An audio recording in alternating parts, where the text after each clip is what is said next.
Apresentando a ciência do bom viver, uma mensagem de fé, saúde e salvação que anuncia a volta do Senhor.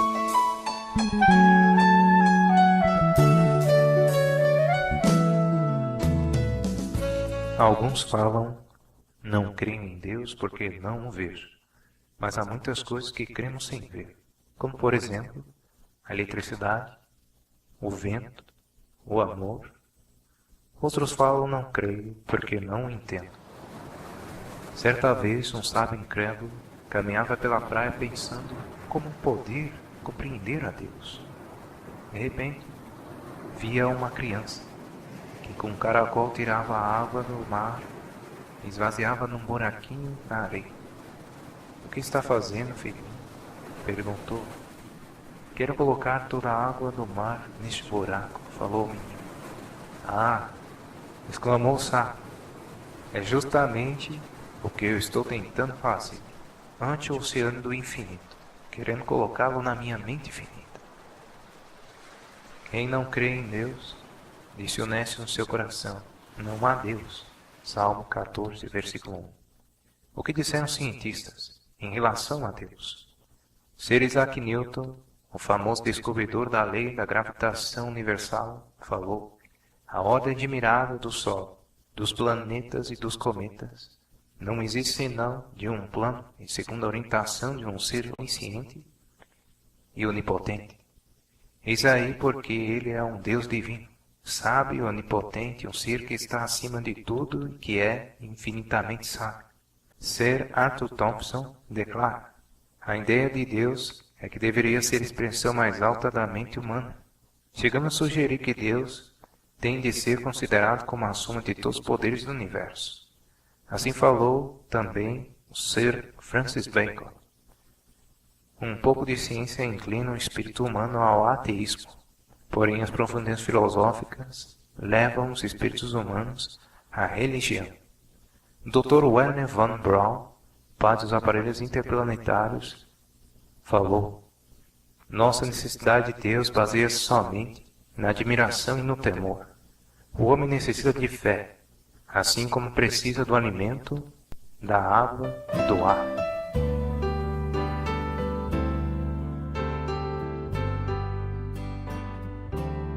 Quando eu chegar ao lar de glória, quanta emoção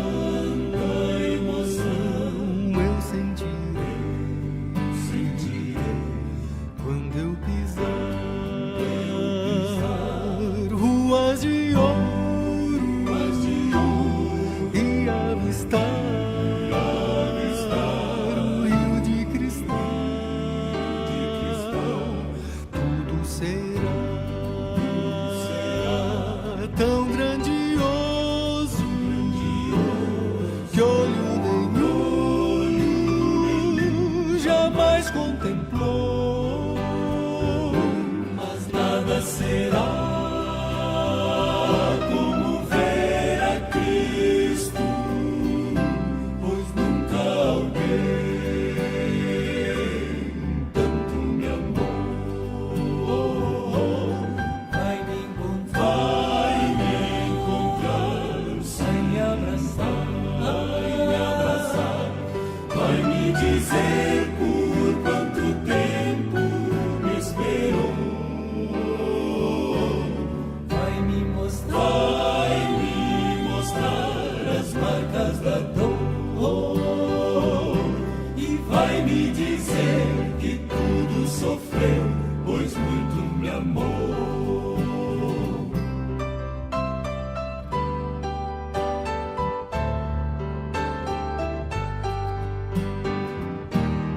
Quando eu olhar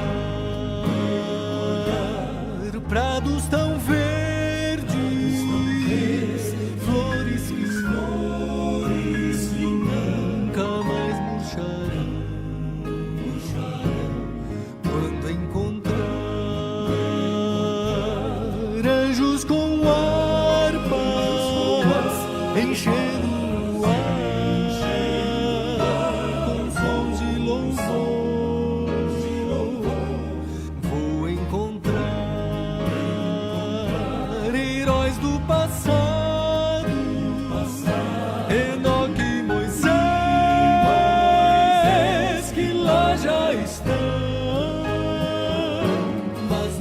será como ver a Cristo, pois nunca alguém tanto me amou.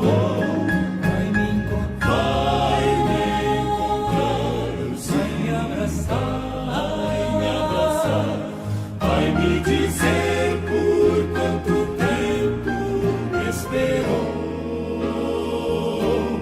Vai me mostrar as marcas da dor e vai me dizer que tudo sofreu, pois muito me amou. E vai me dizer que o mal já passou, que salvo estou. Os maiores males que acompanham a busca do conhecimento, as pesquisas da ciência, é a disposição de exaltar o raciocínio humano acima de seu real valor e sua devida esfera. Muitos tentam julgar o Criador e suas obras mediante o imperfeito conhecimento que possuem da ciência. Esforçam-se por determinar a natureza, os atributos e as prerrogativas de Deus e concedem com teorias especulativas com relação ao infinito. Os que se entregam a esse ramo de estudo estão pisando em terreno proibido. Suas pesquisas não produzirão resultados de valor, só podendo ser prosseguidas com perigo para a alma. Nossos primeiros pais foram induzidos ao pecado mediante condescendência com o desejo de conhecimento que lhes fora vedado por Deus. Procurando adquirir esse conhecimento, perderam tudo quanto valia a pena possuir-se. Se Adão e Eva nunca houvessem tocado a árvore proibida, Deus lhes haveria comunicado conhecimento sobre o qual não haveria pousado qualquer maldição do pecado, conhecimento que lhes haveria trazido perpétua alegria. Tudo quanto eles obtiveram por dar ouvido ao tentador foi, ao relacionar-se com a ciência do pecado, seus resultados. Por sua desobediência, a humanidade foi afastada de Deus e a terra separada do céu. Prezados ouvintes, apliquemos a nós esta lição. O campo a que Satanás levou nossos primeiros pais é o mesmo a que ele está hoje em dia seduzindo os homens. Está imundando o mundo de aprazíveis fábulas. Por todos os meios ao seu alcance, tenta os homens a especular com relação a Deus. Busca assim impedi-los de obter a seu respeito aquele conhecimento que é a salvação. Ensinos espiritualistas que minam a fé em Deus e em sua palavra estão atualmente penetrando nas instituições educativas e nas igrejas por toda parte. A teoria de que Deus é uma essência que penetra toda a natureza é aceita por muitos que professam crer nas Escrituras. Mas se bem que revestida de belas roupagens, essa teoria é perigosíssima e enganosa. Ela representa falsamente a Deus, sendo uma desonra para sua grandeza e majestade, e tende, por certo, não somente a extraviar como a rebaixar os homens. As trevas são o seu elemento e a sensualidade a sua esfera. O resultado de aceitá-la é a separação de Deus, e para a caída da natureza humana isso resulta em ruína. Devido ao pecado, nossa condição não é natural. Deve ser sobrenatural o poder que nos está. Do contrário, não tem valor. Existe unicamente o poder capaz de quebrar o domínio do mal no coração dos homens, e esse é o poder de Deus em Jesus Cristo.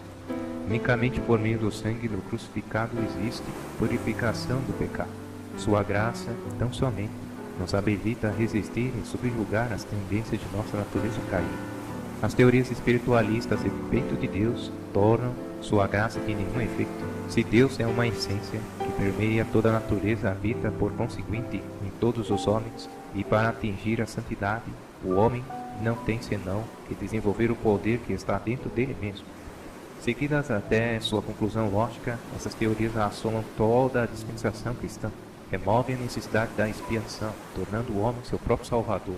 Essas teorias acerca de Deus fazem de nenhum efeito a sua palavra, e os que aceitam estão em maior risco de vir afinal a considerar a Bíblia inteira como uma ficção. Podem considerar a atitude como superior ao vício, havendo porém excluído a Deus de sua devida posição de soberania, põem sua confiança no poder humano, o qual, sem Deus, é destituído de valor. A vontade humana, desajudada, não tem poder real para resistir ao mal e vencer. As defesas da alma acham-se derribadas. O homem não tem barreiras contra o pecado. Uma vez rejeitadas as restrições da palavra de Deus e de seu Espírito, não sabemos a que profundeza uma pessoa pode mingir. Provérbios 30, versículos 5 e 6, assim resta: toda a palavra de Deus é pura, e escudo é para os que confiam nele. Não acrescentes as suas palavras, para que não te repreenda, e sejas achado mentiroso. Provérbios 5, versículo 22, quanto ao ímpio, e as suas iniquidades o prenderão, e, com as cordas do seu pecado, será detido.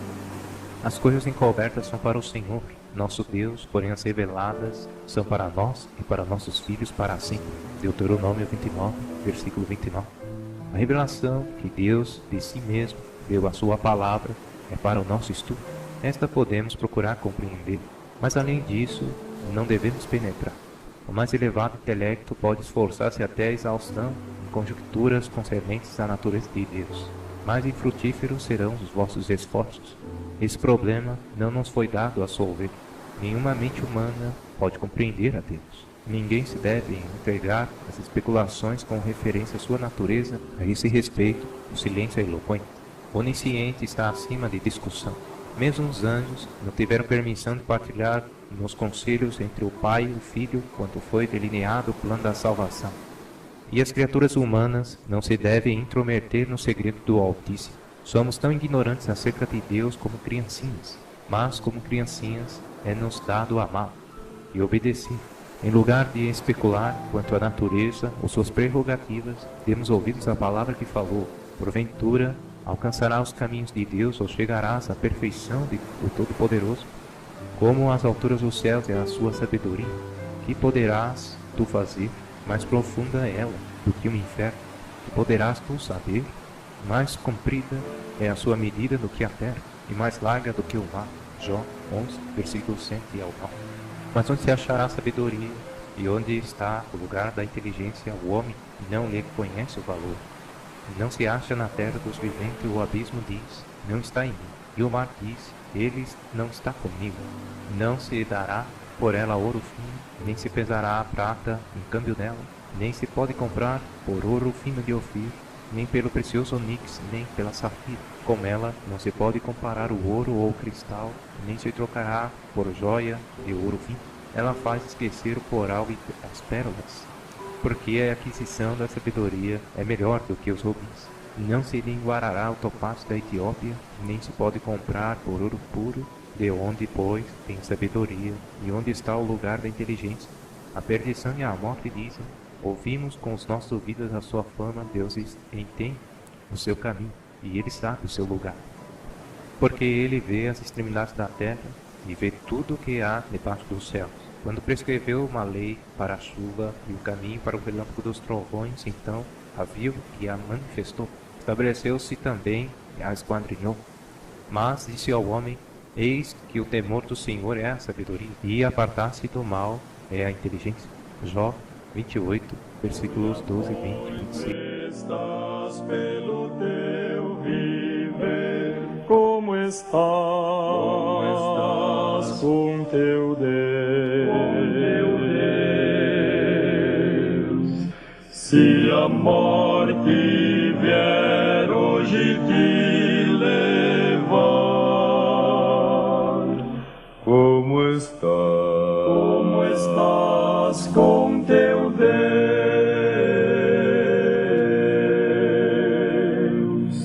Bem está teu viver, como estás com teu Deus. Se a morte vier hoje te levar, como estás com teu Deus.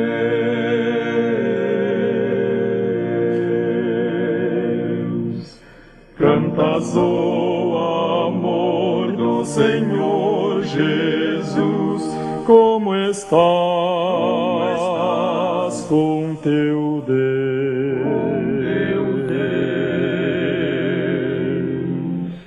Dar-te ao Senhor a coroa real, como estás com teu Deus.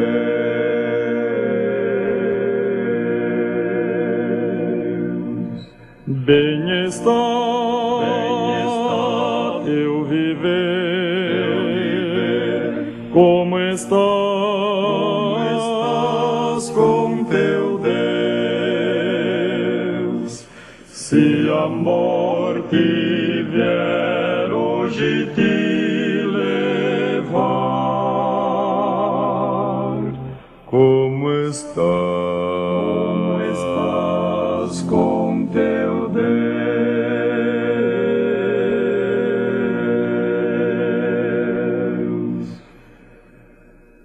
Nem sondando os recessos da terra, nem mediante vãos esforços, para penetrar os mistérios do ser divino, se encontra a sabedoria.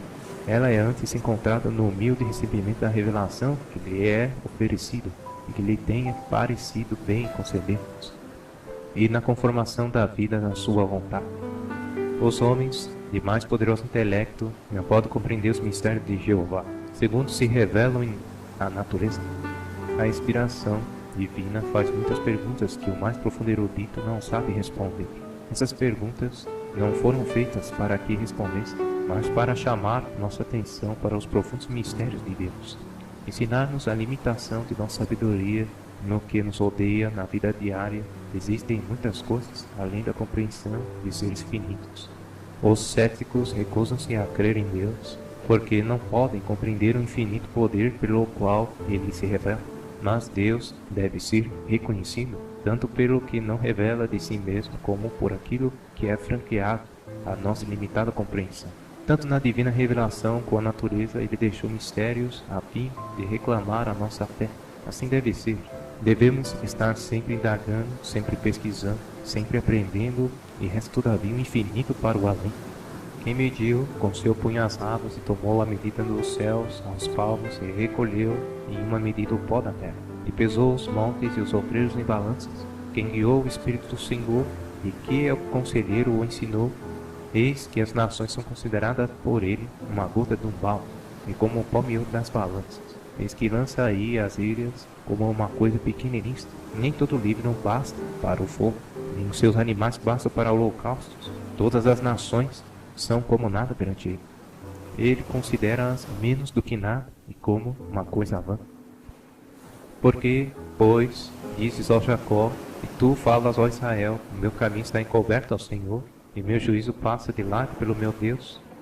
Não sabes, não ouviste, que o eterno Deus, o Senhor, Criador dos confins da terra, nem se cansa nem se fadiga, não é esquadrilhamento do seu entendimento. Isaías 40, versículos 12, 3 ao 18, 25 ao 21. Aprendemos as revelações dadas pelo Espírito Santo aos seus profetas, a grandeza de nosso Deus. Escreve o profeta Isaías: no ano em que morreu o rei Uzias, eu vi ao Senhor assentado sobre um alto sublime trono, e o seu séquito enchia o templo. Os serafins estavam acima dele, cada um tinha 6 asas. Com 2 asas cobriam o rosto, e com outras 2 cobriam os pés, e com 2 voavam. Clamavam uns para os outros, dizendo: Santo, Santo, Santo é o Senhor dos exércitos, e toda a terra está cheia de sua glória. E os umbrais das portas se moveram com a voz dos que exclamavam, e a casa se encheu de fumaça. Então disse eu: ai de mim, que vou perecer, porque sou homem de lábios impuros, e habito no meio de um povo de lábios imundos. E os meus olhos viram agora o Rei da Glória, o Senhor dos Exércitos. Mas um dos serafins voou para mim, trazendo na mão uma brava viga, que tirara do altar com a tenaz, e com ela tocou a minha boca e disse: eis que isto tocou os teus lábios, e a tua iniquidade foi retirada, foi purificado o teu pecado.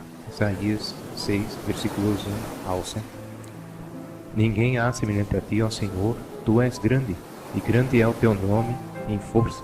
Quem te não temerá a ti, ó Rei das nações? Jeremias 10, versículos 6 ao 7. Grande é o nosso Senhor e de grande poder, seu entendimento é infinito. Salmo 147, versículo 5. Os caminhos do homem estão perante os olhos do Senhor, e ele aplana todas as suas carreiras. Provérbios 5, 21. Ele revela o profundo e o escondido, e conhece o que está em trevas, e com ele mora a luz. Daniel 2, versículo 22. Por Deus são conhecidas todas as suas obras desde a eternidade. Atos 5, versículo 18. Quem conheceu a mente do Senhor, ou quem foi o seu conselheiro, ou quem lhe deu alguma coisa primeiro, e será recompensada, porque dele e por ele e para ele são todas as coisas. A ele seja dada a glória por todos os séculos. Romanos 11, versículo 34 ao 36. Ao Rei dos séculos, imortal e invisível. 1 Timóteo 1, versículo 17. Aquele que tem ele só a imortalidade que habita na luz inacessível, a quem nenhum dos homens viu nem pode ver, ao qual seja a honra, poder, sempiterno. 1 Timóteo 6, versículo 16. À medida que aprendemos acerca de Deus e de nós mesmos, do que somos aos seus olhos, haveremos de temer e tremer diante dele. Que os homens de hoje sejam divertidos pela situação daqueles que antigamente presumiram, permitindo liberdade com aquilo que Deus declara santo. Quando os israelitas se atreveram a abrir a arca, ao voltar ela das terras dos filisteus, sua irreverência e ousadia foi assinaladamente punida com a morte de Uzá. Considerai ainda o juízo que caiu sobre Uzá, quando, no reinado de Davi, a arca ia ser levada a Jerusalém. Uzá estendeu a mão para mantê-la firme. Por ousar tocar um símbolo na presença de Deus, foi ferido de morte instantânea. Mas faz ardente quando Moisés, não reconhecendo a presença de Deus, dirigiu-se para contemplar a maravilhosa visão que tinha, foi dada a ordem: não te chegues para cá, tira os teus sapatos dos pés, porque o lugar onde está pisando é terra santa. Moisés encobriu o seu rosto, porque temeu olhar para Deus. Êxodo 3, versículos 5 e 6. Partindo, pois, Jacó de Berseba, e foi-se a Arã. Chegou a um lugar onde passou a noite, porque já o sol era posto. E tomou uma das pedras, e pôs por sua cabeceira, e deitou-se naquele lugar. Então sonhou, e eis que era posta na terra uma escada, cujo topo tocava os céus. E eis que os anjos de Deus subiam e desciam por ela. E eis que o Senhor estava em cima dela, e disse: Eu sou o Senhor, o Deus de Abraão, teu pai, e o Deus de Isaque. Esta terra, em que está deitado, te darei a ti e a tua semente. E eis que estou contigo e te guardarei, por onde quer que fores, e te farei tornar a esta terra, porque te não deixarei, até que tenha feito tudo quanto tenho dito. Acordado, pois, Jacó do seu sono, disse: Na verdade, o Senhor está neste lugar, e eu não sabia. E temeu e disse: Quão terrível é este lugar! Este não é outro lugar senão a casa de Deus, e esta é a porta dos céus. Gênesis 28, versículos 10 ao 13, 15 ao 17. No santuário, tabernáculo, deserto e do templo, que eram símbolos terrestres da habitação de Deus, um aposento era sagrado por sua presença. O véu bordado de querubins e a sua entrada não devia ser erguido por mão nenhuma, com exceção de uma: levantar aquele véu e entrar sem ser mandado. O sagrado mistério do Santo dos Santos importava em morte, pois acima do propiciatório que repousava a glória do Santíssimo, glória a qual o homem algum podia olhar e viver, no dia do ano que era designado para ministrar no lugar santíssimo, o sumo sacerdote tremendo entrava na presença de Deus, ao passo que as nuvens de incenso velavam a seus olhos a glória. Por todo o pátio do templo silenciava tudo. Nenhum sacerdote ministrava no altar. A hoste de adoradores, curvados em silencioso respeito, orava implorando a misericórdia de Deus.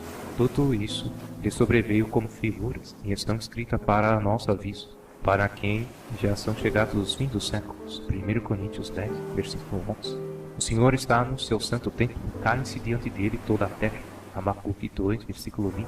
O Senhor reina, tremam as nações. Ele está entronizado entre os querubins, comova-se a terra.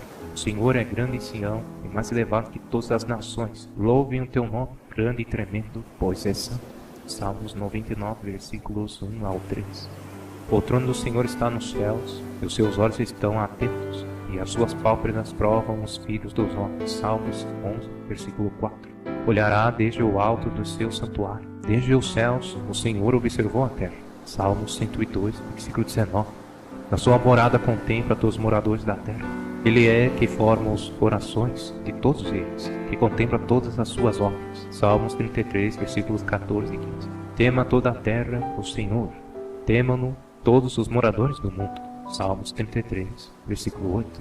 O homem não pode, mediante pesquisas, achar a Deus. Ninguém com mãos presunçosas busca erguer o véu que lhe oculta a glória. Sondáveis são os seus juízos, quão inescrutáveis os seus caminhos. Romanos 11, versículo 33. É uma prova de sua misericórdia o ser oculto o seu poder, pois erguer o véu que oculta a divina presença é morte. Prezados ouvintes, nenhuma mente humana pode penetrar no retiro em que o poderoso habita e opera. Unicamente aquilo que Deus acha por bem revelar podemos ver e compreender. A razão precisa reconhecer uma autoridade superior a ela. O coração e o intelecto precisam dobrar-se diante do grande Eu Sou. Jesus em breve